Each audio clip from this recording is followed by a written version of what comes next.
to have this kind of audience all around the world during this lecture. Today it would be kind of the introduction to the topic of the ethical issues and place of the Christian people, Christianity in public communication and journalism, especially because practically all our texts that we are providing on our social media have a parts from the traditional journalism thinking. So, and I want just to tell a couple of words about the School of Journalism and Communication that I am running. So it's 90 young, very talented people. We are trying to flourish, even if they are not so deeper believer, and we are trying to flourish the understanding and closeness between the values that we are commonly sharing between journalism, really, and the Christian society in general. But still, we have different differences because Oscar Wilde told that the journalism is organized gossip. So it's about different voices and different information that is circling all around our normal habitat daily base, but still there are some five main differences and some five common things between the journalistical point of view of the reality and the Christian thoughts. The first one is the searching for the truth.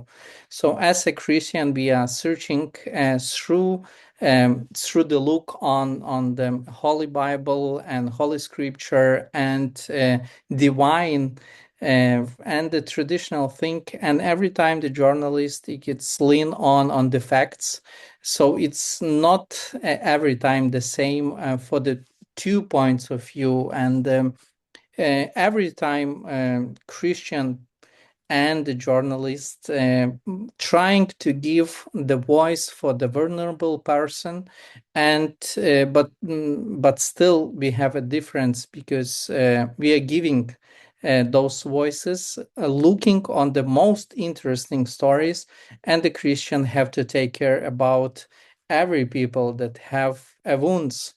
In the same time, the third thing is witnessing the reality.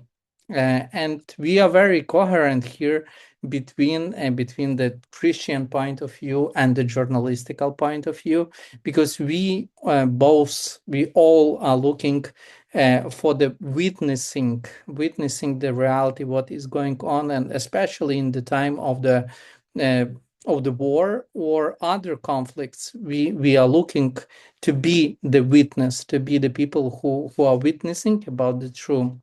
And the fourth one is responsibility for the word.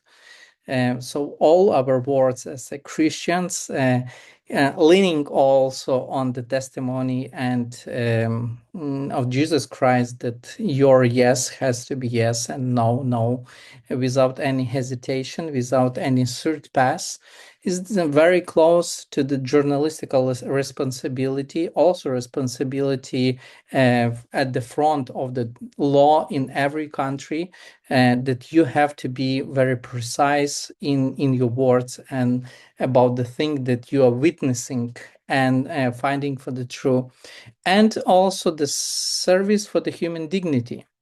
We also have here a lot of differences. What does it mean, the human dignity on different levels? But still, we are trying to defend the human dignity on different levels, even if we have so many different explanation. What does it mean? So the standards for the journalistical work is every time, if you will look in any traditional book, you will see that BBC, like public broadcaster in Great Britain, developed it, and it was shared between different countries and different institutional public media broadcasters all around the world, and every time it stick to five standard thing: the balance of the perspectives, the timelines, the completeness of the story and facts, the source citation, and distinguishing facts from the commentary. So, like distinguishing our imaging things or our thoughts from the facts that lean on every time on different documents or verified facts that is going on. And there are some functions of this job. First of all, informative, opinion shaping, and maybe here we have the most problems, because journalistical work in its core have the responsibility to say to us what is good and what is bad. So depends on the media and the values, every time you will receive another response. And this is one of the official functions of the media. If you will look, for example, for the United States media, Fox News, you will see one values and one type of the stories about good and bad, and another one will be on CBS, NBC, ABC, or BBC, or other media that have another values, and on the same topic, on the same issue, you will see another responses.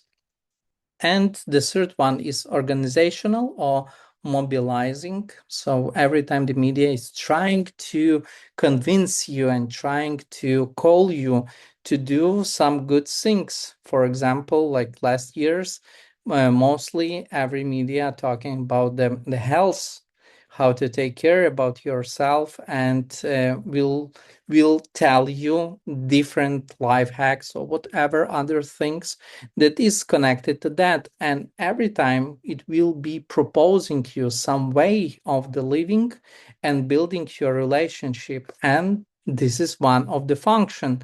This is not about the yet about the propaganda or other things. This is one of the function of the public broadcasters. Also the shaping of the cultural thing, creating the entertainment, and the last one is educational or formative. It has to be like that. But still, there are five principles of media literacy, and we have to understand that every message that we are receiving in any media was created and constructed in specific way. So it's not something that was created, I don't know, like as holy scripture by the divine openness or a divine sharing. It's every time was constructed for some purpose, because the people who are working there not only consist with all these functions that we already told about, but for the last of this principle, have enough power or profit to move on the media as an institution in general. So like now, at the early beginning of different media in different countries, it was created as a sharing of the main messages from the particular people or owners, or political influence, or other things. And now the main rock for the majority of the media, who are calling themselves as independent one, are the audience. So now the audience is the main target and main rock and main thing that every media is thinking about. And it in one way it become a good thing, and in another way, as usual, have it's like another side of the medal. So because the audience at this particular point, 80% of all the content on every social media network and network in general are the entertainment content. So like audience like an entertainment and games and joy and something and that is connected with happiness, and we really don't like something informative so much as an entertainment or something analytical as we like the entertainment. So media has now also a big and huge struggle because entertainment is only one of the functions that is trying to provide for the audience, but the main one is the informational one. So I have such a question because if we have so many entertainment and if we like so the entertainment stuff, what do you think about these three pictures? And I have more here. It is good or bad to put all those pictures on the media or on your personal social accounts to communicate about the truth that is going on around the world. So I will be very pleased if you will turn on the mic and tell me what do you think. It's good or bad or justified to publish this kind of the pictures. Don't be scared. I'm not putting the marks for your answers.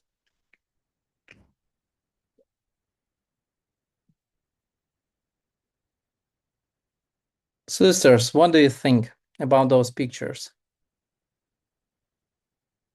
I think they are necessary, definitely necessary, even though like they are harsh, but like usually when you are watching, for example, the TV or the something, they will not just like you're watching, for example, a movie and then they like show you the picture. That's not how they do it. They start the news program, for example. And then you understand the topic, you understand what they are talking about, you are prepared to what you're gonna hear. So they gradually bring you to the point when they show these things. And like if you're really like a person that can't stand it completely, then you just turn off the TV. Well, and because we freedom of speech is really important, and it is important for like everybody to see this thing, so I cannot see another way but to show them. Thank you, Anna. Yeah, please. Yes, Another one. yeah. Yeah. I also think that it's very important to show these pictures because we don't only need entertainment in our lives, and not only us who live in Ukraine, but people abroad need to see those pictures. Uh, like these pictures appear after harsh days, after attacks, and it brings more attention. It also always initiates more donations, and it's really important to show this to bring attention to the problem. Mm-hmm. Thank you. I will comment at the end. Yeah, please, sister. Sister I don't Lucy. know your name. Sister Lucy. Lucy, Yes, please. I think that it is important to publish these images, but there's one that is within the house. I would Mm, suppose that the permission could be granted before publishing it. This mm-hmm, one in the public is showing the weather and the danger, which is to alert the public on what is about to happen. So the information is necessary to happen. Like Anna, was it Anna? No, yes. the Anna here spoke and said that when the news is being presented, it comes before the picture. So you are Mm-hmm. prepared to look at it or to refrain. I know sometimes how it happens on the news, some terrible photos I can't stand watching. So once I listen and I'm prepared this is coming, I just close my eyes or I move away from the screen. Thank you. Okay. Thank you. Daniel, you wanted to tell something? Yeah, thank you, thank you. I will also like to say that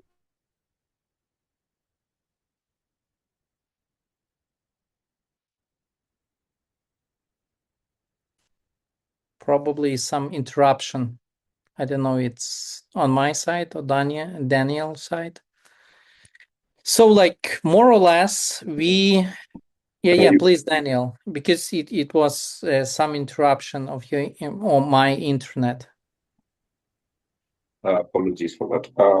What I was saying is simple. It's important to show the photos.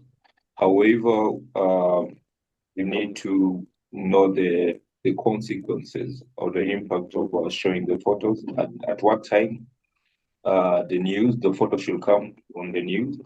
And before, as my colleagues have said, it's good to give a disclaimer that the photos which are coming up, they're either Mm. bloody, they're either the photos are not you can say they're bloody, or they can also be, can give a disclaimer in the sense that people can get prepared themselves, so that if you have children with you, if you have maybe someone who's not able to watch such news, that they can give way and then can show the news. However, it also shows it also brings the aspect of opinion shaping. So, for example, this is Ukraine. Uh, if I see or I see this in news on the news, I'm able to be told or to see what is happening on the ground because I'm not in Ukraine. I'm able to see what is happening on the ground, and Mhm. also the person reporting should also tell us where they are, the location where they are, the time, and when these photos were taken. Is this for today or is it a day ago, or so on and so on? Yeah, there are many different rules really to showing up all of those pictures because, like for example, like in normal period of time, you every time had to cover the faces of minorities, um, or you will receive an additional permission to show it up.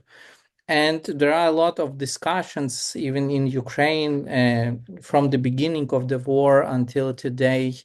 Uh, you can't really receive any permission from the person who was like very hard injured or dead, like to take the picture of those person of those bodies.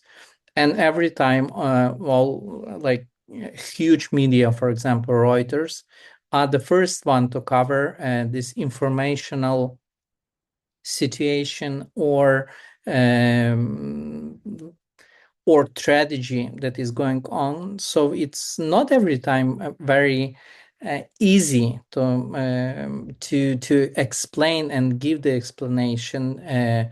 Do we need to publish it? Because it's every time also connected to human dignity, and not everybody want to show them up at the front of all, I don't know, neighbors, families, or other people in this kind of the way.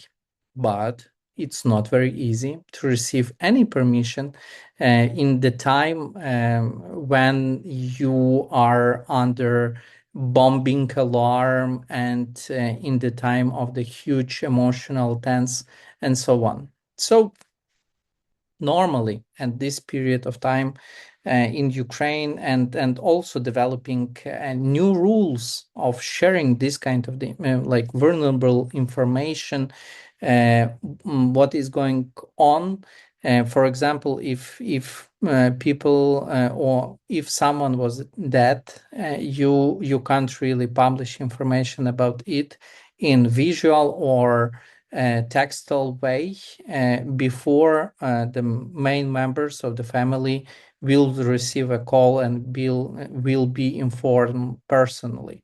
So you can go with that information on social public media or whatever other media before the people will know that someone have passed from their own family.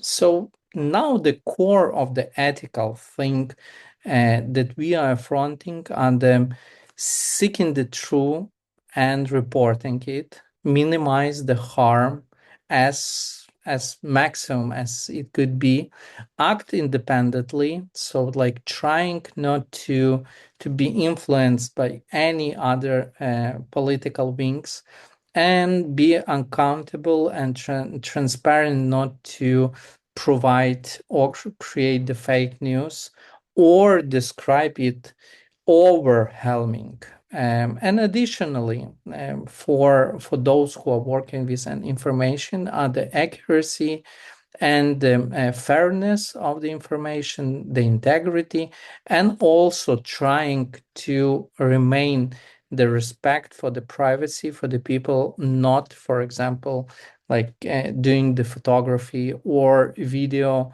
of naked people who was harmed, for example, during the night, and they didn't have time to dress up. So we have a lot things to say, because all of those emotional things are not very stricted to the traditional way of communicating and traditional way of talking the truth as it is. Because normally, when we want to create an arguments, we are like we are moving on in the three types of texts. Because like basically when we are creating something that we want to share on social media or trying to convince someone, we will use the three types of the texts, even when they are the short one, the informational one, analytical, and also like narrative text, or literally journalistical narrative text. So there are some components of this informational text that like in the main of it stands every time the fact, and the main goal of this material is to inform or describe the facts or the event of the phenomenon, and every time is based on something that is called like news or value for the society. Every time it has to be stricted to the timeline, not to put something from the particular timeline and told that something that is was going on in, for example, 2018 is going on now. And the examples of those typical informative texts are the report, the interview, or news stories, or correspondence, or correspondical work as a journalist. And the second one, and the example that you can receive, for example, from the Cave Independent or other media, who are basically like the majority of all of those texts are the informative one. And we were trying also from the School of Journalists, creating one project, Post to Stop War, at the beginning of the war, to create the platform with 48 languages, that will be a short description in kind of the Facebook, like 360 characters, that will be describing what is going on, not only in Ukraine, but about the history that we have, about other conflicts that is moving on in the world.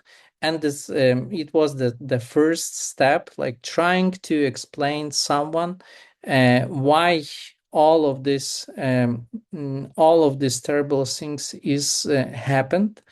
And then we one or at no two of our students created also the gallery or different visual memes to communicate also very short and understandable messages about what is going on in Ukraine and other countries. So please, you can look on this platform. I will be pleased if you give me the feedback in the way when you will have time. And normally, if we want to convince someone, we are going with an analytical thing. It could be like group or just like interaction with different facts and arranging it, and to create an interpretation of the reality and analysis of the events, the facts, and the process, and find the patterns between different events and different facts to create really a story. And every time you have to affront some kind of the problem, so like the commentary or article or review or column traditionally like stick to this analytical type of the text that you are moving on.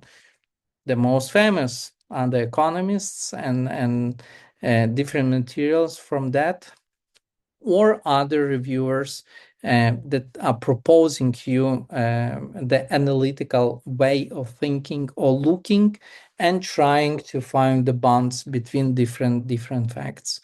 And narrative or literary journalistical text are I think the most common for us, because this is about them sharing some images, like every person who are trying to read and explain the gospel will do more or less this kind of the narrative text when you are trying to create an image and understanding of some way of explanation, not only on the facts but also to create from the symbols or from the stories or from the different pictures, I can say, through the words, uh, create a new idea for the audience that you are sharing information with. So, like normally, you can call all those examples like essay or sketch or pamphlet or whatever, travel notes, for example. One of Ukrainian media, the Ukrainians are the most known in Ukraine for this type of texts. They are using a lot this almost journalistical way of thinking.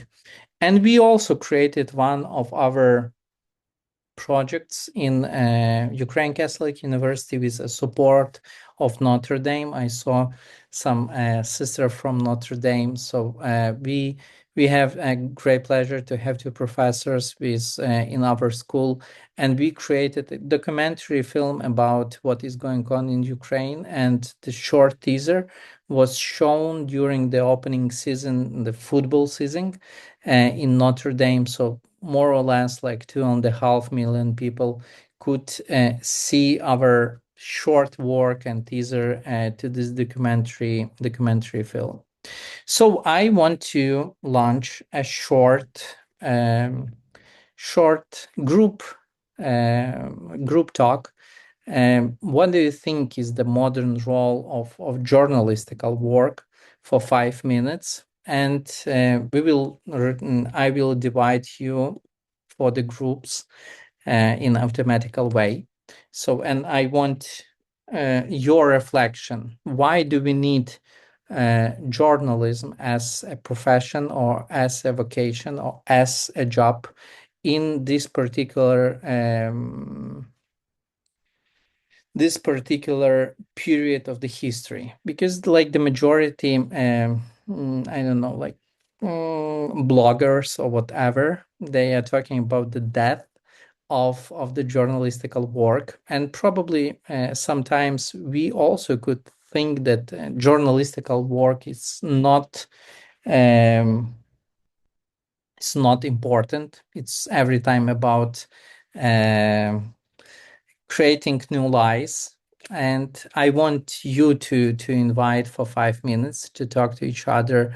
What do you think? This is like why and what is important in journalistical work as it is. So I will try to divide you into the groups.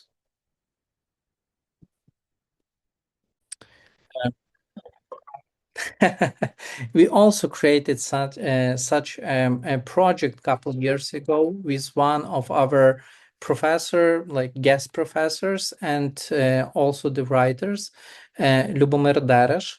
So we created stories from our own students, how they lived through the first year of the war. And on our platform of School of Journalism and Communication, you can see we did it on the first or the of the first day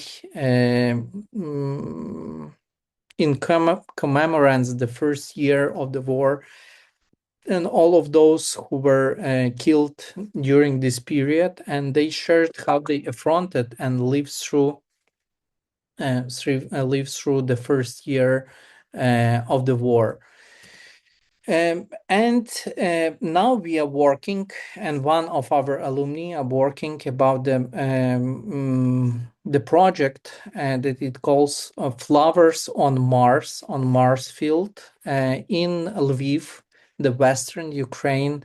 We have a huge cemetery where all the soldiers are now um, only for the soldiers.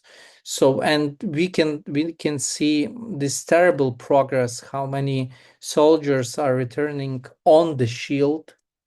um, and this field already is almost like filled up with such many people. And from the part of the government was created a particular like scenario or tradition how to commemorate and how to meet those soldiers who the bodies are returning from the war.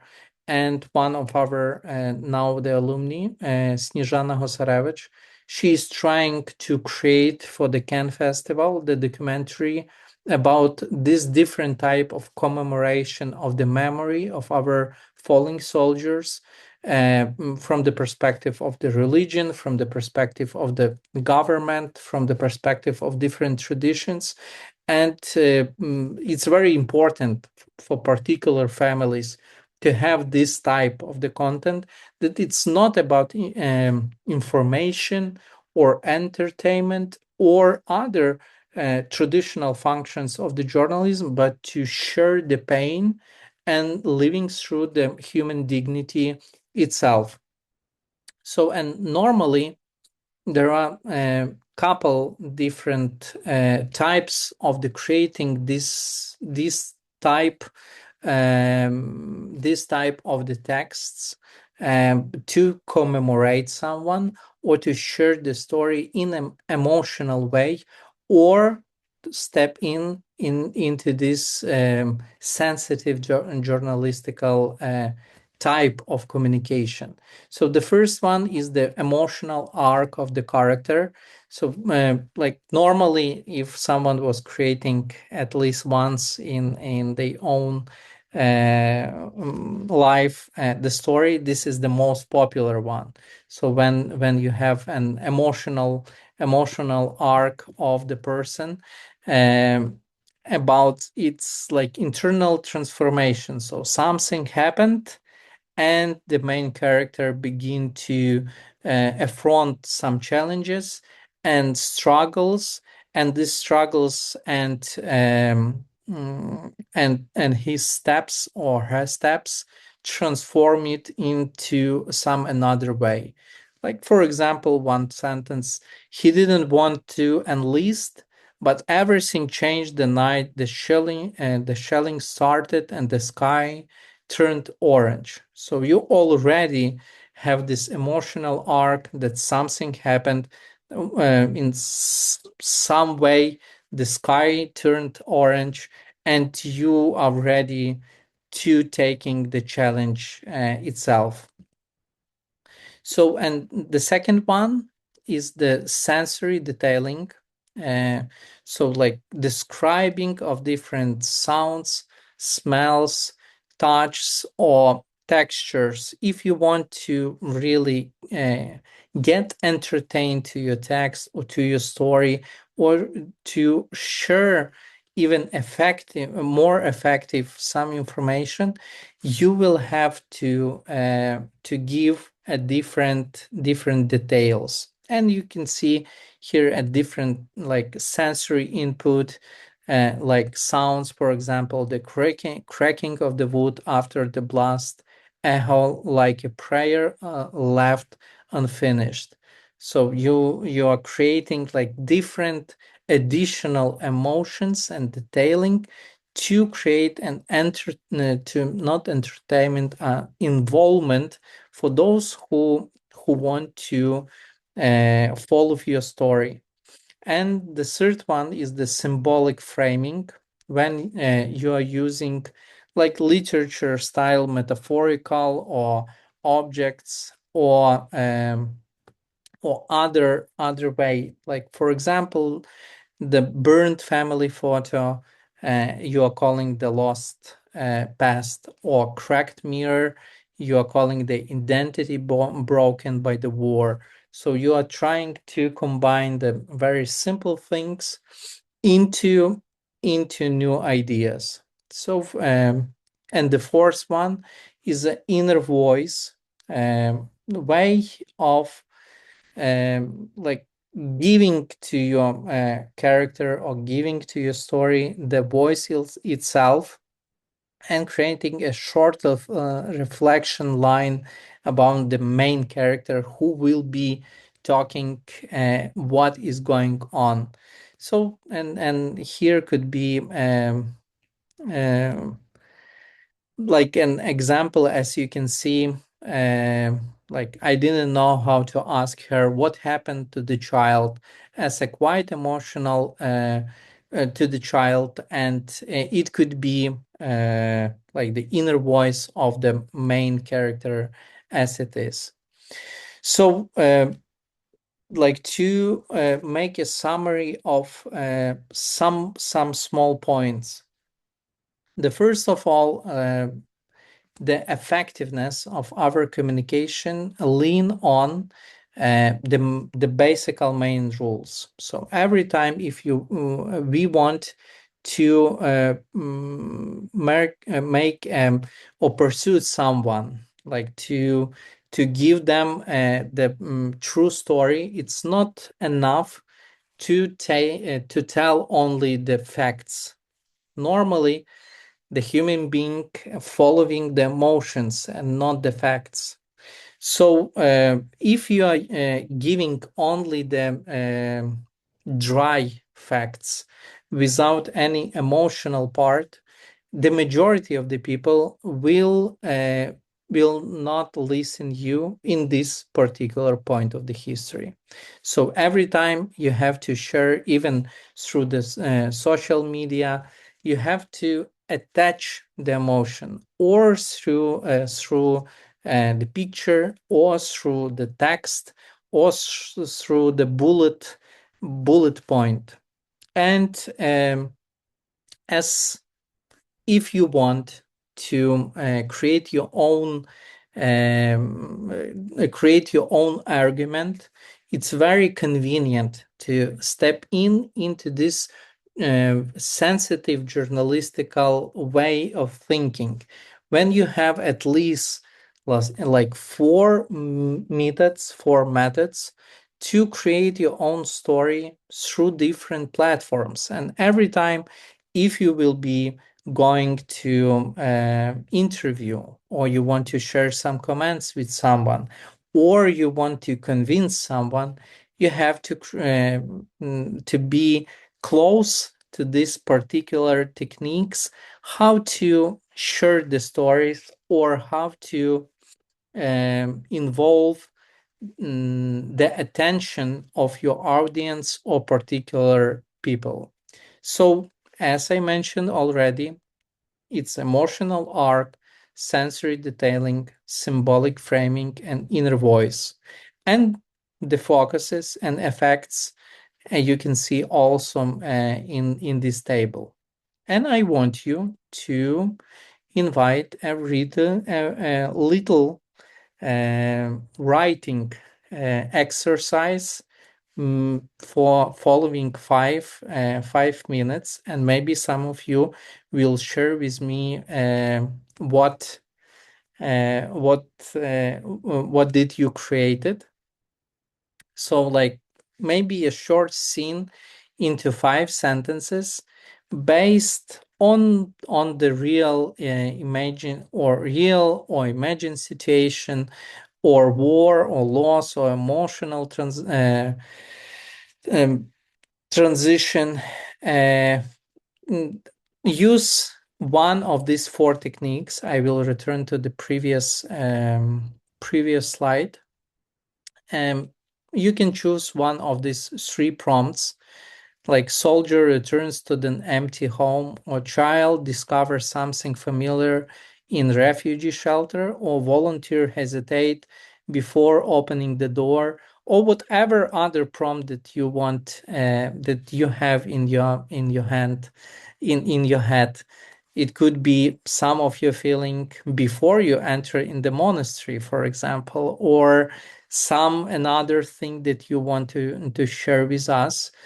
Like try to create 3 sentences using this particular one of these four techniques. 5 minutes would be enough to create at least, I don't know, maybe to hear at least 2 texts. Yeah, you can say yes or no.